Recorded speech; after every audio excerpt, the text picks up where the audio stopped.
हे बच्चा, welcome back. तो कल तक अपन ने बेसिक्स देख लिया था स्टैटिस्टिक्स का। आज अपन आगे कंटिन्यू करेंगे class limit, class bound and everything. So अब क्लास की लिमिट क्या होता है? कंटिन्यूअस क्लासेस बनाते हो आप लोग। Corresponding to a class interval the class limits में be defined as the minimum value and the maximum value the class interval में contain. The minimum value is known as lower class limit and the maximum value is known as upper class limit. For the frequency distribution of the weights of BPA students, the lower class limit and upper class limit of the first class interval are 44 kg and 48 kg। ये जो example दिया है मैंने, okay, इसमें 44 is the lower class limit and 48 is the higher class limit. Okay guys, ठीक है। अब further, अब उसके बाद होता है क्लास बाउंड्री। क्लास बाउंड्रीज में be defined as the actual limit of a class. Actual limit of a class interval, इसको मैं अंडरलाइन कर रहा हूँ, ध्यान देना। फॉर ओवरलैपिंग क्लासिफिकेशन और म्यूचुअली एक्सक्लूसिव क्लासिफिकेशन, देखो दो तरीके के होते हैं। एक होता है जैसे मैं अगर लूँ 8 से 10, 11 से 20, 21 से 30। नाउ प्लीज कॉन्सेंट्रेट, यहाँ पे जो 10 होता है ना, ये इंक्लूसिव कहलाता है। ये है इंक्लूसिव, ये इंक्लूसिव डिस्ट्रीब्यूशन है। और फिर मैं क्या करता हूँ, 10 और 11 में 8 का डिफरेंस है। कितने का डिफरेंस है? 8 का। उसको दो हिस्सों में डिवाइड करता हूँ और 1 शुरुआत में माइनस करूँगा और यहाँ पे प्लस करूँगा। फिर 11 में से भी माइनस करूँगा तो वो 10.5 हो जाएगा और ये 20.5 हो जाएगा। और फिर 20.50 और 30.50। तो यहाँ पर क्या हुआ, अब ये कंटिन्यूस हो गया। देखो यहाँ पर अगर किसी को 10.5 मार्क है तो आपके पास ऑप्शन ही नहीं कहाँ उसको प्लेस करें, लेकिन यहाँ पर अभी 10.5 को जगह मिल रही है। यहाँ पे अगर मैं 10.6 मार्क्स है निगेटिव मार्किंग वजह के चलते, तो we don't have any scope, but यहाँ पे आपको स्कोप मिल रहा है। I hope you are getting the things. So 10.5, अब देखो, हाँ, अब 10.5 आने के बाद आप ये क्लास में प्लेस करोगे ये, तो याद रखना ये सेकेंड क्लास में। 10.5 आने के बाद सेकेंड क्लास में, और इसे हम कंटिन्यूस क्लासिफिकेशन कहते हैं, फिर एक्सक्लूसिव भी कहते हैं। क्या कहते हैं? Exclusive. Clear everyone? Okay, so example दिया है मैंने, वैसे भी सेम। अगला है मिड पॉइंट या फिर मिड वैल्यू, या फिर इसका नाम होता है class mark. Class mark, mid value is nothing but mid point. अगर मैं आपको बताऊं 0 to 10, 10 to 20, तो इसका मिड पॉइंट कैसे लेते हैं? 0 + 10 डिवाइडेड बाई 2, दैट इज 5। यहाँ पे 10 + 20 divided by 2, that is 15 and so on. Okay, अब ये हुआ हमारा। देन विड्थ और size of a class interval. Width है ना क्लास, जैसे 0 to 10, इसका विड्थ हुआ 10 यूनिट का। May be defined as the difference between upper class boundary and lower class boundary of the class interval for the distribution of the weights of the C. The yes weight is 48.50 to 43.50, total 5 kilo. हमेशा UCB minus LCB रहेगा wait. फिर आता है cumulative frequency. Now the next concept is cumulative, बोले तो जमा होना। जमा होना जैसे वेट इन किलोग्राम्स, 43.5 के कितने बच्चे हैं, 48.5 के कितने हैं, 53.50 के कितने हैं, ऐसा दिया है। ओके, अब यहाँ पे मजे की बात क्या है, ये जो डिटेल दी है आपको 3, 4, 5, 7, 9, 8 वॉट एवर, ठीक है, उस हिसाब से यहाँ पे मैंने लिया है। तो अगर यहाँ पे 43 पॉइंट लेस देन 43.5 जीरो है, ओके, 48.5 तो लेस देन 48.5 और 43, इसमें क्या ये दोनों आ जाएंगे, तो 3 + 0। अब अगर लेस देन 53.5 बोलूँ तो किसी का अगर वेट 43.50 है तो वो भी इस ग्रुप में आएगा, किसी का 48.50 वो भी आएगा, 47 वाला भी आएगा। तो रिजल्ट इज ये ऊपर के प्लस इस ग्रुप के टोटल 7 लोग। This is what I call it as less then.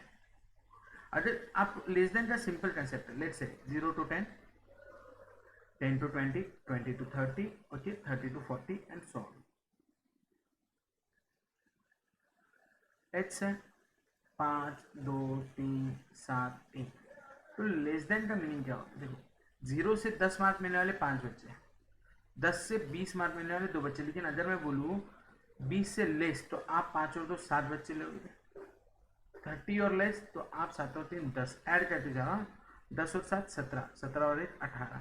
तो मैंने क्या किया, ऐड किया। अब मैं अगर आपसे पूछूं 40 से कम मार्क्स मिलने वाले कितने स्टूडेंट्स हैं, तो आप बोलोगे सर 17 स्टूडेंट्स आते हैं। एंड उसका अपोजिट मोर देन में अपन उल्टा जाते हैं, 0 नीचे से, मोर देन में हम नीचे से जाएंगे। क्लियर? सो ये जो स्टेटमेंट है ये क्या बोलेगा आपको, ध्यान देना। ये स्टेटमेंट मुझे ये बता रहा है, अब मोर देन अगर करो 40 से 50, 50 से ज़्यादा मिलने वाले 0, लेकिन 40, 7, 3, 10, 2 12 12 5 सॉरी यहाँ पे 8 है ना, हाँ सॉरी 1 है 1 8 11 13 प्लस 5 18 4 मोर देन। अब 0 से ज़्यादा 18 लोगों को, 10 से ज़्यादा 13 लोगों को है, 20 से ज़्यादा 11 लोगों को है, 30 से ज़्यादा 8 लोगों को और 40 से ज़्यादा 1 लोगों को है। This is less than and more than. I hope अच्छे समझ में आया आप सभी को। डन डन डन डन, आगे चले।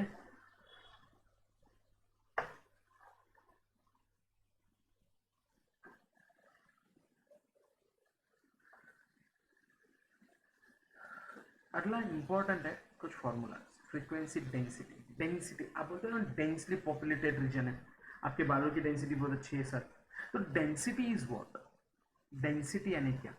अगर मैं बोलूँ 0 से 10, 10 से 20 और 20 से 30, ऐसे मैंने टेस्ट लिया है, ओके ये स्टूडेंट्स हैं। अब मैं बोल रहा हूँ चलो फ्रीक्वेंसी लेता हूँ, प्लीज़ ध्यान देना। 5 20 3 20 और 5 25 और 5, 5 20 और 5। हाईएस्ट फ्रीक्वेंसी क्या है 20, हाईएस्ट डेंसिटी वहाँ पे है। क्लियर। अपन थोड़ा सा शिफ्ट करते हैं, जस्ट गिव मी सेकंड।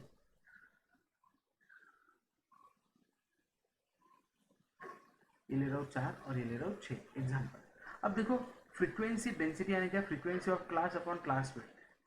ये क्लास में आंसर आएगा 4 बाय क्लास का विड्थ कितना है 10, 0.4 फ्रीक्वेंसी की डेंसिटी। हाँ उसके बाद 20 बाय 10 2 और lastly 6 by 10 answer is 0.4।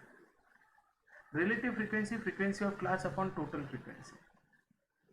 Relative है ना पूरे इसके हिसाब से, relatively which group is maximum marks क्या मिलने वाले हैं, तो टोटल फ्रीक्वेंसी 30 है। Your answer will be 4 by 30, 20 by 30 and 6 by 30। That is frequency of class upon total frequency. Clear. और परसेंटेज इधर बोलूँ तो मल्टीप्लाई करके 100 करना, that's it. Graphical representation of a frequency distribution, histogram और एरिया डायग्राम, फ्रीक्वेंसी पॉलीगॉन और use of cumulative frequency graph, that's it, बहुत simple है। अब हिस्टोग्राम क्या होता है, this is a graphical presentation to present the data which have frequency, which is having a frequency. The histogram is a summary graph showing the count of the data points falling in various ranges. A comparison among the frequencies for different class intervals is possible in this mode of diagrammatic representation. In order to draw histogram, the class limits are first converted to the corresponding class boundaries and series of adjacent rectangles points against each other is given. सबसे important class boundaries रहेंगी histogram में, class boundary. और histogram कैसे होता है बताइए, ये इसको कनेक्टेड है, ये कनेक्टेड बार टाइप भी रहेंगे लेकिन कनेक्टेड रहेंगे, और लाइक दिस एंड सो एक दूसरे से कनेक्टेड, ठीक है। अब ध्यान देना ये हिस्टोग्राम है, ये यहाँ पे कनेक्ट नहीं है but this is a histogram, इस तरह से। और हिस्टोग्राम की मदद से मैं हमेशा क्या कर सकता हूँ, मोड फाइंड कर सकता हूँ, ठीक है। अब एग्जाम्पल 2 जिसमें 0 to 10, 10 to 20 सब दिए, ये क्या कंटिन्यूस है, बोले हाँ, तो क्लास बाउंड्री क्या करते हैं अपन, 0 से 10 5, फिर यहाँ पे 7, इस तरह से हमने ये हिस्टोग्राम ड्रॉ किया। Clear. Okay, here width of the bar depends on the class. याद रखना हिस्टोग्राम में ऐसा आ सकता है, ये ऐसा बार में कैसा है, सिर्फ एक विड्थ कॉमन रहेगी बराबर, लेकिन हाइट में फर्क पड़ेगा। हिस्टोग्राम में दोनों में फर्क पड़ सकता है, histogram can be like this also. Okay, अब हिस्टोग्राम का अगला कंसेप्ट है, usually frequency polygon is mean for single frequency distribution. However, we also apply it for group frequency distribution provided the width. A frequency curve can be regarded as a limiting form of frequency polygon. अब ध्यान देना frequency polygon बनता है histogram के mid point से।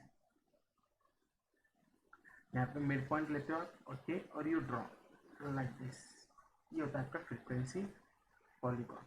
आप point two point join करते हो, ओके। अब अगर मैं स्केल से लूँ तो पॉलीगॉन, और अगर मैं फ्री हैंड जाऊँ स्केल से लूँगा तो ये ऐसा आएगा, और फ्री हैंड जाओ तो ये ऐसा भी आ सकता है, that is called as frequency curve, okay. Ogives और क्यूमुलेटिव फ्रीक्वेंसी ग्राफ। ऑजिव्स जो होते हैं ना, ओजाइव्स एक्चुअली ये ओजाइव्स है, ये क्या है, ओजाइव्स। ओजाइव्स जो होते हैं ना, हम मीडियन फाइंड करने में मदद करता है। देखो अब मैं आपको दो चीज़ें लर्न करवा रहा हूँ। एक, अगर मोड फाइंड करना है तो हिस्टोग्राम यूज होगा, क्या होगा, हिस्टोग्राम।